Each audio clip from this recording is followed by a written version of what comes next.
আমরা পঞ্চম শ্রেণী তৃতীয় পর্যায়ক্রমিক মূল্যায়নের গণিতের 22 নম্বর স্কুলের প্রশ্ন উত্তরগুলো আলোচনা করব। একের কতে দিয়েছে 256 সংখ্যাটি বর্গমূলের বর্গমূল কত।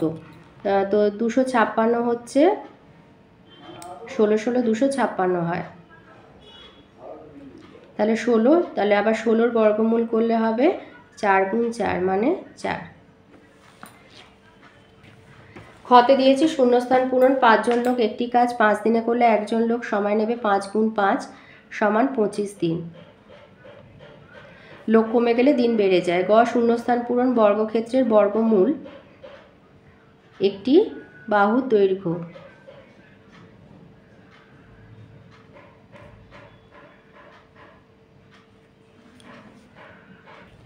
আচ্ছা, পিরামিডকে কোন শর্তে চতুস্তলক বলবো না, পিরামিডের ভূমি ত্রিভুজাকার হলে তাকে চতুস্তলক বলবো।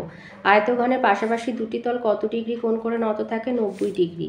ঘনকের প্রান্তরেখার সংখ্যা, শীর্ষবিন্দুর সংখ্যার অন্তর্ফল। প্রান্তরেখা হচ্ছে 12, শীর্ষবিন্দু হচ্ছে 8, অন্তর্ফল হলো 4। ছতে দিয়েছে সমকোণী ত্রিভুজের বৃহত্তম বাহুর নাম হচ্ছে অতিভুজ। বুর্গিনজতে শূন্যস্থান পূরণ ছবির মাধ্যমে তথ্য প্রকাশ করাকে চিত্রলেখ বলে। ঝ ঘনবস্তুর 3টি মাত্রা আছে তাই এরা ত্রিমাত্রিক। ইংতে বলেছে একটি সরলকোণের অর্ধক কোণ, সরলকোণ মানে 180 ডিগ্রি, অর্ধেক কোণ হচ্ছে 90 ডিগ্রি।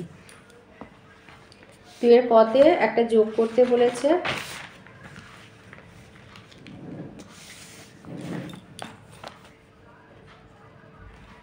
ওপর নিচে সাজিয়ে নেবে। 15.75 টাকা আর 37.15 টাকা। 5 5 10 শূন্য হাতে 1, 7 1 8 1 9, 7 আর 5 12 2 হাতে 1 4 5, 52.90 টাকা। খতে একটা সরল বলেছে 7 ভাজিতক 3 তৃতীয় বন্ধনী 3 যোগ দ্বিতীয় বন্ধনী 8 বিয়োগ প্রথম বন্ধনী 3 যোগ 2 বিয়োগ 1।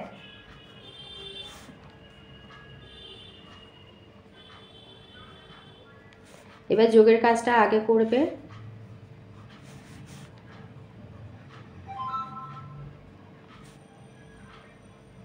5 থেকে 1 বিয়োগ হলে হয় 4, 8 থেকে 4 বিয়োগ হলে 4, 7 যোগ 7 সমান 1। গতে দিয়েছে একটি বর্গক্ষেত্রের একটা বাহুর দৈর্ঘ্য 7 সেমি। বর্গক্ষেত্রটি রং করতে হলে কতটা জায়গা রং করব? তো বর্গক্ষেত্রের ক্ষেত্রফল বার করব। ক্ষেত্রফল সমান হবে 7 স্কোয়ার, 7 স্কোয়ার বর্গ সেমি মানে হচ্ছে 49 বর্গ সেন্টিমিটার জায়গা রং করব। ঘতে দিয়েছে 5.007কে অপ্রকৃত আর মিশ্র ভগ্নাংশে পরিণত করো। তো ঘয়ের দাগেরটা অপ্রকৃত ভগ্নাংশ বলে লিখবে।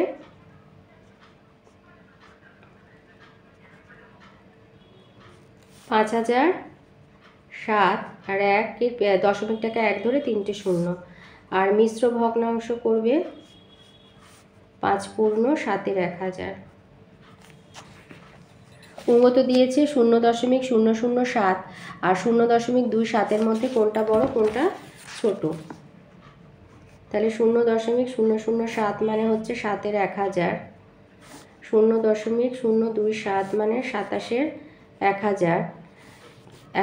তো হরগুলো একই হয়ে গেছে, তাহলে বড় হচ্ছে 0.027 ও ছোট হলো 0.007।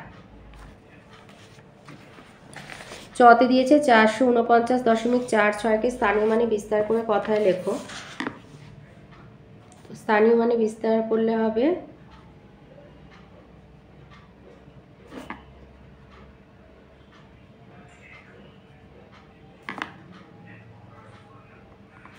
400 যোগ 40 যোগ 9 যোগ 4-এর 10 যোগ 6-এর 100, আর কথায় হবে 449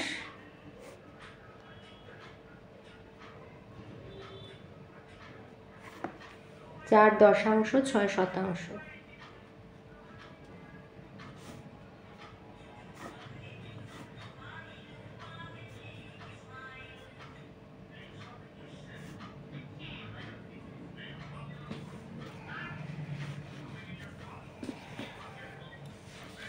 ছতে দিয়েছে শূন্যস্থান পূরণ করো। সমবাহু ত্রিভুজের প্রতিটা মান হচ্ছে সমান আর প্রতিটা কোণের মান 60 ডিগ্রি। প্রতিটি বাহুর মান সমান আর প্রতিটি কোণের মান হচ্ছে 60 ডিগ্রি। বর্গিন জতে দিয়েছে 12 জন লোক 15 দিনে পরিষ্কার করলে একটা খাল, 20 জন লোক ওই কাজটি কত দিনে করবে। তো জন সংখ্যা দিন সংখ্যা করে ছক করে নেবে। 12 জন লোক করছে 15 দিনে, 20 জন লোক করবে কত দিনে। তো জন সংখ্যা দিন সংখ্যা ব্যস্ত সম্পর্ক, তাহলে যে কাজ 12 জন লোক করে 15 দিনে, একজন লোক করবে 15 গুণ 12 দিনে, আর 20 জন লোক করবে 15 গুণ 12/20। এবারে 4 দিয়ে কাটবে, 4 3 12, 4 5 20, আর 15কে 5 দিয়ে কাটলে 3, 3 3 9 দিনে, তাহলে 9 দিনে কাজটি শেষ করতে পারবেন। ঝতে বলেছে একটা বাঁশে 3-এর 8 অংশ লাল রং আর 2-এর 4 অংশ সবুজ রং করেছে, মোট কত অংশ রং করেছে আর কত অংশ রং করা বাকি আছে। তাহলে লিখবে মোট রং করা হয়েছে সমান 3-এর 8 যোগ 2-এর 4 অংশ। 2-এর 4 মানে কিন্তু 1-এর 2, 1-এর 2 অংশ। তাহলে 8 আর 2-এর লসাগু হচ্ছে, লসাগু সমান 2 গুণ 4 সমান 8। তাহলে এখানে 8 লিখলে এখানে 3 আর এখানে হচ্ছে 4, এত অংশ মানে 7-এর 8 অংশ রং করা হয়েছে। এবার ধরবে পুরো বাঁশ সমান 1 অংশ, ধরি।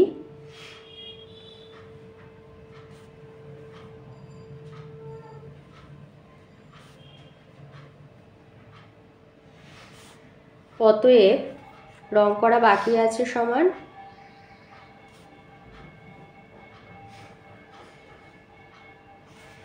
1 বিয়োগ 7-এর 8 অংশ। 8 বিয়োগ 7/8 অংশ, তার মানে 1-এর 8 অংশ রং করা বাকি আছে। এর মধ্যে দিয়েছে এটি একটি ত্রিমাত্রিক বস্তু, 6টি সমতল দ্বারা গঠিত, তলগুলি আয়তকার, তলগুলি পাশের তলের সঙ্গে সমকোণে নত। 6টা সমতল দ্বারা গঠিত ত্রিমাত্রিক বস্তু। ত্রিমাত্রিক মানে দৈর্ঘ্য প্রস্থ উচ্চতা আছে। তাহলে বস্তুটির নাম হলো, তলগুলো আয়তকার বলেছে, বস্তুটির নাম হচ্ছে আয়তঘন। বস্তুটির 8টি শীর্ষবিন্দু, প্রান্তরেখা 12টি, একটি উদাহরণ হচ্ছে বই। 3-এর কতে বলেছে 576 বর্গমিটার ক্ষেত্রফল বিশিষ্ট একটা বর্গাকার পুকুরের ধার বরাবর পুরোটা ঘুরে আসতে মোট কত পথ অতিক্রম করতে হবে। তার মানে পুকুরটার পরিসীমা বার করতে হবে।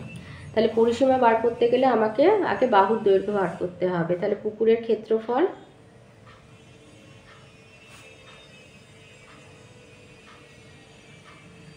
$576 বর্গমিটার। এবারে উৎপাদকে বিশ্লেষণ করে বর্গমূলটা বার করি। 2 দুগুণে 4, 8 দুগুণে 16, 8, 2 1 4 4, 2 7 2, 2 36, 2 18, 2 9 3 3। অতএব √576 সমান, এখানে গুণ দিয়ে লিখবো 1 2 3 4 5 6, 6টা 2 গুণ দিয়ে লিখবো 1 2 3 4 5 6। তো এখান থেকে জোড়ায় জোড়ায় একটা করে বার করে নেবে। 2 দুগুণে 4, 4 দুগুণে 8, 3 8 24 মিটার। অতএব পুকুরের একটি ধারের দৈর্ঘ্য, বর্গাকার পুকুর একটি ধারের দৈর্ঘ্য 24 মিটার। অতএব পুকুরের পরিসীমা 4 গুণ 24 মিটার। 4 4 16 6, 4 দুগুণে 8 1 9, 96 মিটার। তাহলে উত্তর লিখবে মোট 96 মিটার পথ অতিক্রম করতে হবে।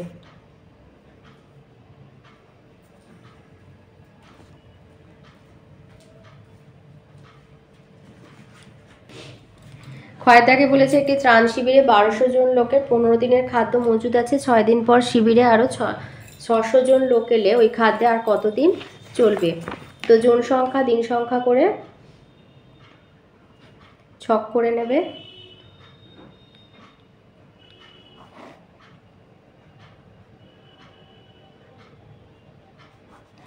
তাহলে তোমার 1200 জন লোক প্রথমে খাবার ছিল 15 দিনে, তো 6 দিন কেটে গেছে, মানে 6 দিন তো খেয়ে নিয়েছে, 15 দিনের খাবার থেকে 6 দিনের খাবার খেয়ে নিয়েছে, তাহলে এখন আছে 9 দিনের খাবার। তো সেরকম অবস্থায় আরও 600 জন লোক এলো, তার মানে এখন হয়েছে 1800 জন লোক। কতদিন চলবে? তাহলে জন সংখ্যা ও দিন সংখ্যা ব্যস্ত সম্পর্ক।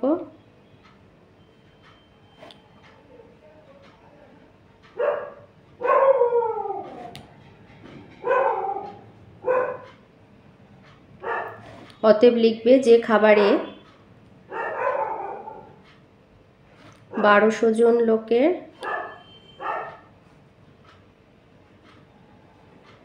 চলে 9 দিন, একজন লোকের চলবে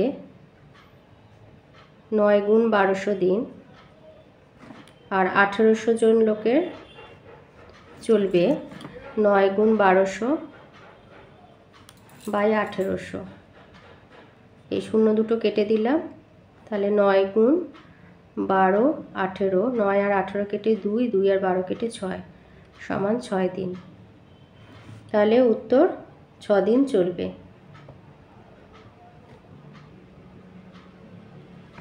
ওই মজুদ খাদ্যে বাকি লোকে 6 দিন চলবে। গতে দিয়েছে 25 জন লোক দৈনিক 8 ঘন্টা করে কাজ করে 21 দিনে একটা কাজ শেষ করে। 15 জন লোক দৈনিক 7 ঘন্টা কাজ করে কত দিনে কাজটা শেষ করবে? তাহলে এইভাবে ছকে সাজিয়ে নিলে জন সংখ্যা, দৈনিক কাজের সময় ঘন্টা আর দিন সংখ্যা করে, তাহলে 15 জন লোক 8 ঘন্টা, প্রতিদিন 8 ঘন্টা করে কাজ করে একটি কাজ করছে 21 দিনে, আর 25 জন লোক, আর 15 জন লোক দৈনিক 7 ঘন্টা কাজ করে কাজটি কত দিনে শেষ করবে? তাহলে জন সংখ্যা আর দিন সংখ্যা ব্যস্ত সম্পর্ক।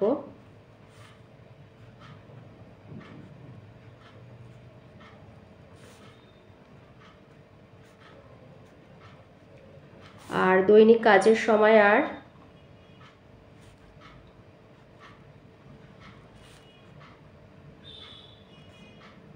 দিন সংখ্যা ব্যস্ত সম্পর্ক।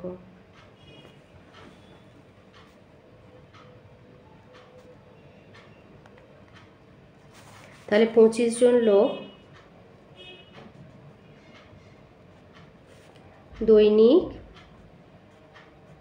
8 ঘন্টা কাজ করে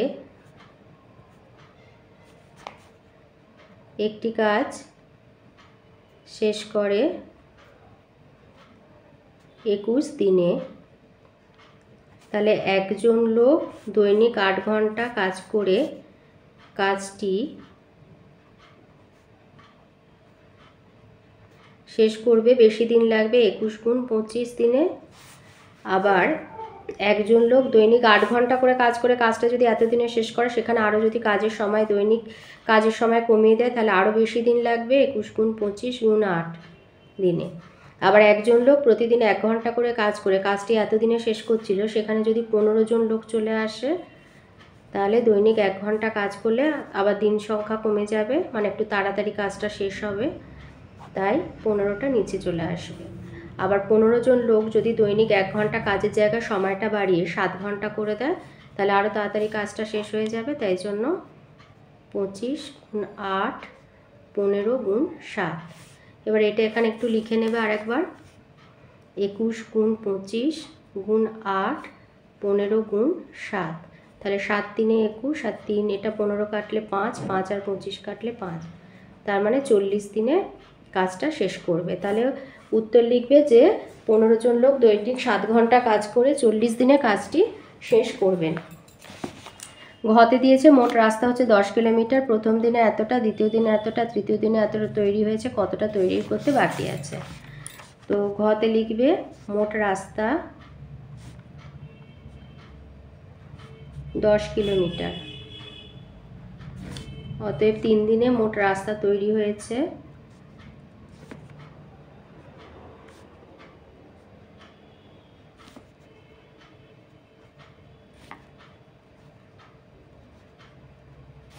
5 পূর্ণ 2 3 যোগ 1 পূর্ণ 1 7 যোগ 2 পূর্ণ 3 14 কিলোমিটার। তাহলে এগুলো মিশ্র থেকে অপ্রকৃত গেলে 17 3 8 7 14 দুগুণে 28 31 14 কিলোমিটার। তাহলে 3, 7 আর 14 লসাগু হবে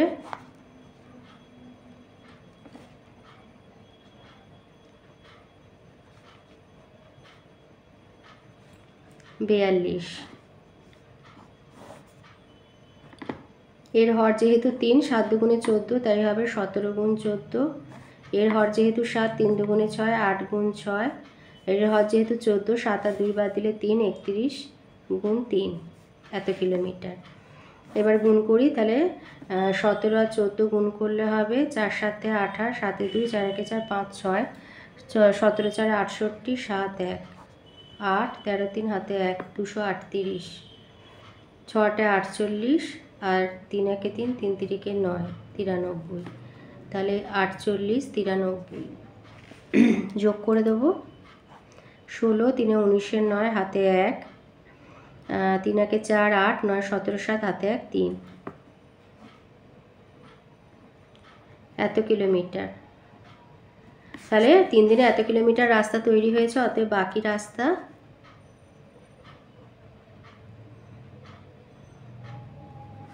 10 বিয়োগ 379/42 কিমি। তাহলে 420 কিলোমিটার মাইনাস 420 মাইনাস 379/42 কিলোমিটার। তাহলে 1 দিলে 10, 7 1 8, 9 10 11 12, 4 দিলে 12, হাতে 1, 3 1 4, এত কিলোমিটার রাস্তা বাকি আছে তৈরি করতে। 4-এর কতে বলেছে সূক্ষ্মকোণ আর স্থূলকোণের চিত্রসহ সংজ্ঞা দাও। তো সূক্ষ্মকোণ যে সমস্ত কোণের মান 90 ডিগ্রি অপেক্ষা ক্ষুদ্রতর তাদের সূক্ষ্মকোণ বলা হয়। তো এইভাবে এঁকে দেখিয়ে দেবে যে চিত্রে AOB একটি সূক্ষ্মকোণ, AOB smaller than AON 90 degree সমান 90 ডিগ্রি। আর স্থূলকোণ হচ্ছে এক সমকোণ বা 90 ডিগ্রি অপেক্ষা বৃহত্তর কিন্তু দুই সমকোণ তথা 180 ডিগ্রি অপেক্ষা ক্ষুদ্রতর কোণকে স্থূলকোণ বলা হয়। এইভাবে ছবি আঁকবে, এটা 120 ডিগ্রি, আর লিখে দেবে যে AOB বা BOA হচ্ছে স্থূলকোণ সমান 120 ডিগ্রি। খতে দিয়েছে সমকোণী চৌকোণ কাকে বলে, উদাহরণ দাও। সমকোণী চৌকোণের আরেকটা নাম হচ্ছে আয়তঘন। লিখবে 6টি আয়তাকার সমতল বেষ্টিত যে সকল ঘনবস্তুর বিপরীত তলগুলো সমান ও সমান্তরাল আর সন্নিহিত তলগুলি সমকৌণিকভাবে অবস্থান করে তাদের আয়তঘন বা সমকোণী চৌবল বলে, যেমন বাক্স, বই, ইট ইত্যাদি। গতে দিয়েছে একটি বৃত্তের ব্যাস 5 সেন্টিমিটার। তাহলে ব্যাসার্ধ কত হবে? ব্যাসার্ধ হবে 5 সেমিকে 2 দিয়ে ভাগ করে দেবে। 5 সেমিকে 2 দিয়ে ভাগ করলে হবে 2.5 সেমি। ব্যাসার্ধ হবে 2.5 সেমি। এবার 2.5 সেমি মাপে সরলরেখাংশ এঁকে বৃত্তটা অঙ্কন করে দেবে। ঘতে দিয়েছে স্থূলকোণী ত্রিভুজ কাকে বলে, আর বলেছে একটি সমকোণী সমদ্বিবাহু ত্রিভুজ অঙ্কন করো। স্থূলকোণী ত্রিভুজ হচ্ছে যে ত্রিভুজের একটি কোণ স্থূলকোণ এবং